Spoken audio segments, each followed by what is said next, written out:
Pemirsa, Krama di Dua Banjar di Kabupaten Klungkung sepakat untuk mendukung dan siap memenangkan paslon Gubernur dan Wakil Gubernur Bali, Wayan Koster Cok Oke Arte Ardana Sukawati, dan paslon Bupati dan Wakil Bupati Klungkung Cok Bagus Oke dan Ketut Mandia. Pernyataan sikap ini didorong keinginan memiliki pemimpin yang mampu membawa perubahan pembangunan yang lebih maju dan lebih sejahtera bagi masyarakat.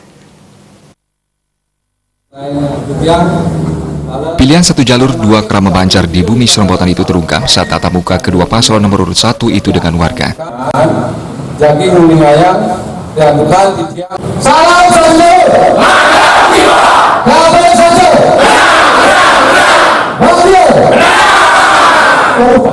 Teriakan tegas dan kompak yel salam satu jalur dari ratusan Krama Banjar Bendul, Semarapura Tengah, Klungkung itu membuktikan keseriusan warga untuk mendukung dan memenangkan paslon Koster Cok Oke Arte Ardana Sukawati dan paslon Bagia di Pilkada Gubernur Bali dan Pilkada Klungkung 27 Juni nanti. Di hadapan ratusan pendukung kedua paslon nomor urut 1 ini, Jago Bali Wayan Koster menyadari pendapatan asli daerah Kabupaten Klungkung sangat kecil. Oleh karena itu dibutuhkan pembiayaan pembangunan dari pemerintah pusat dan provinsi. Selama ini diakuinya, alokasi anggaran kepada Kabupaten Klungkung yang diterima masih sangat kurang. Kedepannya dengan pola satu jalur yang dijalankan paslon Koster Aceh sebagai Gubernur dan Wakil Gubernur Bali, serta pasangan Bagia di Kabupaten Klungkung, alokasi anggarannya akan lebih besar bagi kabupaten yang dikenal dengan sebutan Bumi Serombotan ini. Keuntungan satu jalur, selain mempercepat laju pembangunan di Kabupaten Klungkung, tingkat kesejahteraan masyarakatnya dipastikan juga ikut terangkat. Sementara itu di tempat terpisah, ratusan Krama Banjar Mergan, Kelurahan Semarapura Kelot juga sepakat memilih dalam satu jalur. Kebulatan tekad itu terungkap saat tatap muka Cagup Wayan Koster dengan Krama di Balai Banjar setempat.